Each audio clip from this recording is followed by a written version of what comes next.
quelques joueurs il a entré, mais l'entraînement d'aujourd'hui c'est important pour connaître comment il va la progression avec quelques joueurs comme Di Maria, comme Verratti.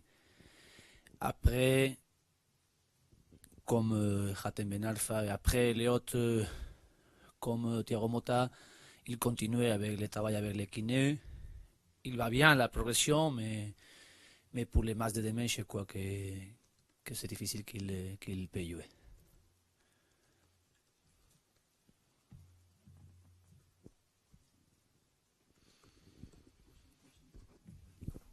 Il y a un Javier Pastore qui revient en grande forme en ce moment.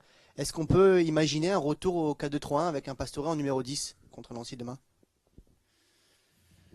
Bien, la polyvalence des joueurs c'est important et quelques joueurs comme Pastore il peut jouer à beaucoup de positions. Après, si tu fais 4-2-3-1 avec un joueur Dix, qu'il peut jouer Pastore, il peut jouer Ben Arfa. Et pour moi, il n'y a pas beaucoup de différence si tu joues 4-3-3 avec cette poste pour Pastore, à droite ou à gauche, en deux. Et c'est vrai que peut-être avec Ben Arfa, c'est mieux jouer de Dix ou pour l'attaque, pour le centre, pour un côté. Et pour Pastore, la possibilité de jouer de Dix ou d'intérieur avec 6-8 ou pour l'allié. C'est pour ça que nous avons travaillé les deux systèmes, mais je veux que l'équipe joue plus commode avec les joueurs, avec les systèmes. Et aujourd'hui, je crois il est très prêt pour jouer en deux. C'est pour ça que demain, si joue un joueur ou joue les autres, on va maintenir ici, je crois, les systèmes ou les joueurs pour les postes qu'ils sont plus habitués. Unai, bonjour. Ronan Folgoas pour le Parisien. Une question dans le prolongement de celle de mon confrère sur Thiago Motta. Vous avez dit que ça va être difficile pour demain contre Nancy. Est-ce que vous pensez que ça va être compliqué aussi pour Barcelone? Est-ce que Thiago Motta a encore du temps pour récupérer pour Barcelone ou est-ce que ça va être compliqué? Première question. Et la deuxième, c'est sur la manière d'aborder les matchs à domicile contre des équipes, on a vu contre Toulouse, qui défendent très très bas, très très regroupés. Quelle est la solution? Est-ce que c'est un changement de système, comme on l'a évoqué là à l'instant, ou est-ce que c'est autre chose, un changement d'attitude? Voilà, merci beaucoup. D'abord, on va penser seulement les matchs de demain.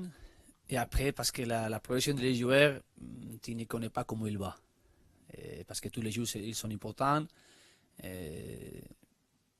C'est une blessure petite, mais une blessure petite qui a besoin des jours et la progression de travail avec le kiné pour voir comment il progresse et quand il est bien pour entrer à l'entraîneur avec l'équipe.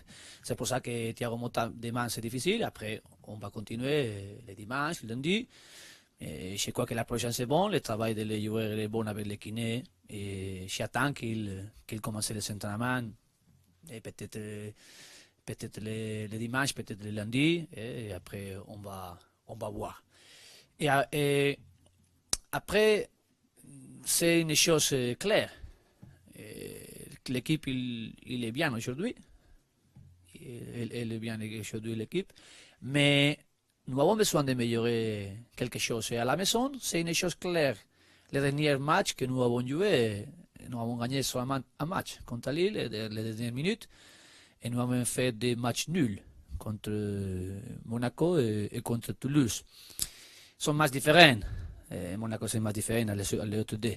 Mais les équipes qui jouaient en bloc bas et fait beaucoup de défense, c'est une chose que nous avons fait bien. C'est ne pas permettre les transitions de l'équipe adversaire et ne pas faire attaque contre nous. Mais nous, pour surmonter à l'adversaire, nous avons besoin de faire quelque chose de mieux.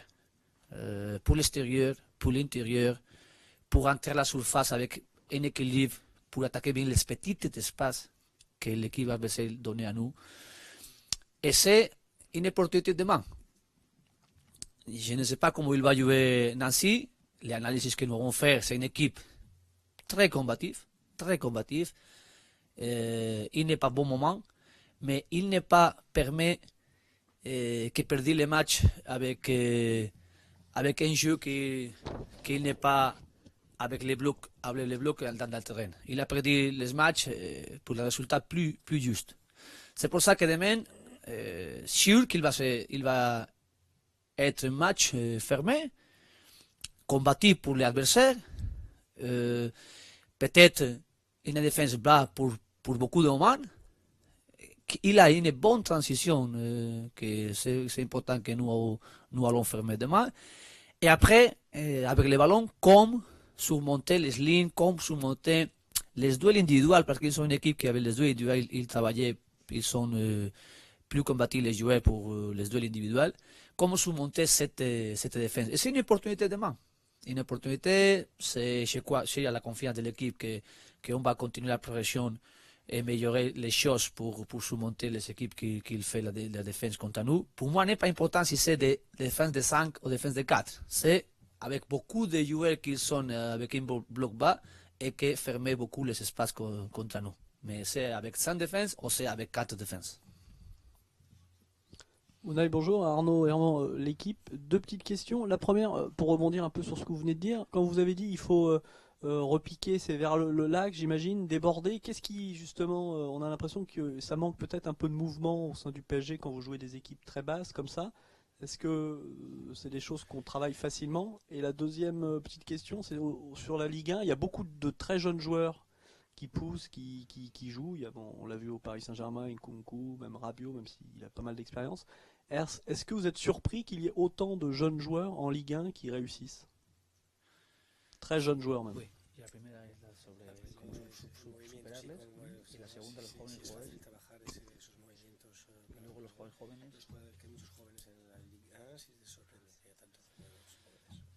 Bien, premier, comme je dis, pour comment surmonter les défenses bas, un c'est pour le largeur, et comment faire la supériorité avec le largeur, et comment tout surmonter pour faire la profondeur après. Et l'autre c'est pour l'intérieur, petit duel individuel dans le terrain, de 1 contre 1, les petits duels de combinaison, 2 contre 2, 3 contre 3, comment surmonter. Et on va travailler les deux choses, avec le travail pour l'extérieur, comment attaquer les espaces si l'équipe adversaire fermer l'espace défensif, comment surmonter, avec les actions 1 contre 1, les actions individuellement avec un bon passe à les dos. Et pour l'intérieur, avec les choses individuelles d'un contre 1, 2 contre 2, 3 contre 3, avec la combinaison, avec une action de 1 contre 1 et surmonter un joueur qu'après tu vas ouvrir avec cette chemin, une action pour surmonter à autre joueur. Et après, quand tu as fait beaucoup d'actions d'attaque, parce que c'est une chose que le dernier match à la maison contre Lille et contre Toulouse, on fait beaucoup d'attaques et beaucoup de corners, 10 corners. Comme les petits espaces avec beaucoup de joueurs, comme tu attaquais les derniers espaces, avec une démarquée dans la surface, avec une autre action de 1 contre 1 avec les petits espaces dans la surface. C'est pour ça que c'est un travail. Pour moi, c'est un travail plus important et plus pour moi un défi de comment on va progresser avec ce travail. Et pour les jeunes joueurs, je crois que le championnat et la Ligue en France, il est habitué que beaucoup d'équipes d'autres championnats, ils regardent les jeunes joueurs d'ici. Parce qu'ils sortent beaucoup de jeunes joueurs bons. Après, il va à la première, il va à Espagne. Je connais parce que quand j'ai joué à Espagne, le mercato de France est très, très bon mercato. Mais je crois qu'aujourd'hui, nous avons besoin de donner la force à les championnats. Je crois que que c'est un bon championnat avec bons joueurs jeunes, équipe comme PSG, équipe comme Monaco, équipe comme Lyonnais, équipe comme Marseille, avec beaucoup de jeunes joueurs qu'ils maintiennent ici à cette championnat. Et aujourd'hui, le championnat, je crois que c'est, comme je dis, je crois que c'est, peu à peu, il grandit. Et je crois que le futur du championnat, je crois que c'est un bon futur pour les jeunes joueurs, pour les équipes, pour le bien qu'ils vivent à tous les stades. Et je crois qu'il va continuer sur la progression des jeunes joueurs.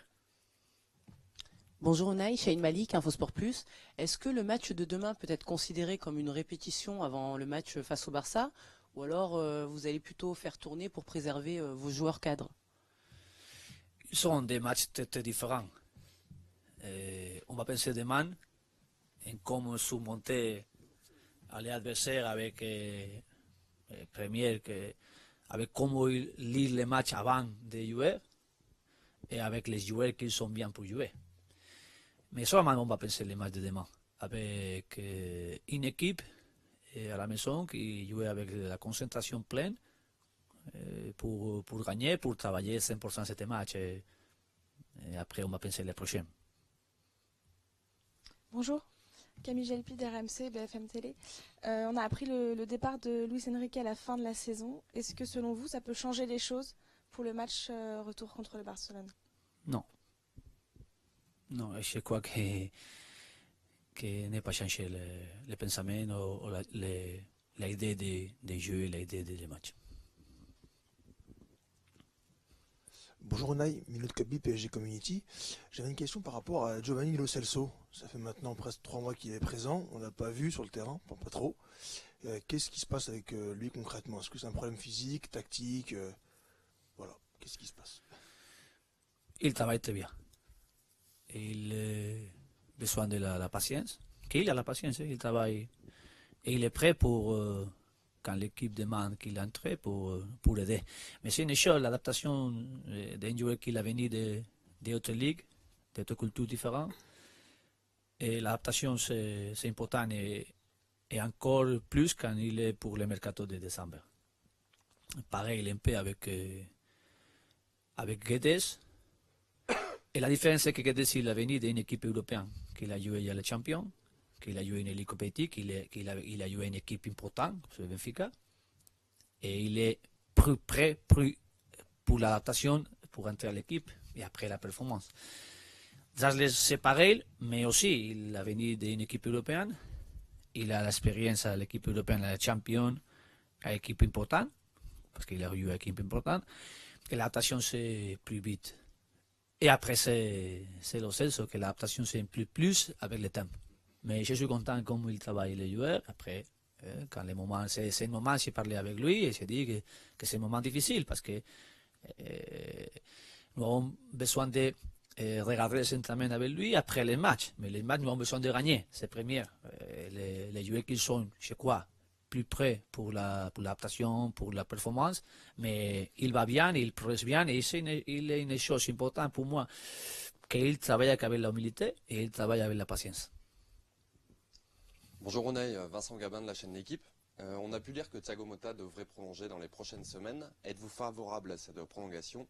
Et quel rôle, quelle place tiendrait-il dans le groupe la saison prochaine? Merci. C'est une chose première. Je crois que Thiago Motta c'est un joueur important.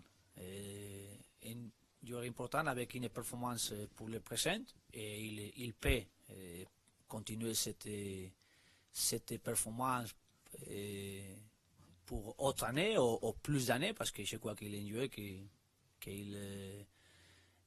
bien travailler tous les jours et physiquement il est bien. Et après la qualité qu'il a, c'est important.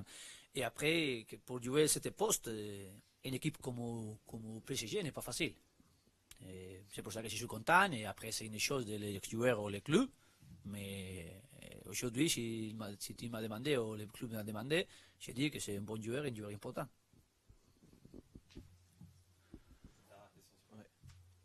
Oui, on a une question sur Adrien Rabiot. On vous a pas demandé s'il était disponible pour demain ou pas. Il était malade ces derniers jours.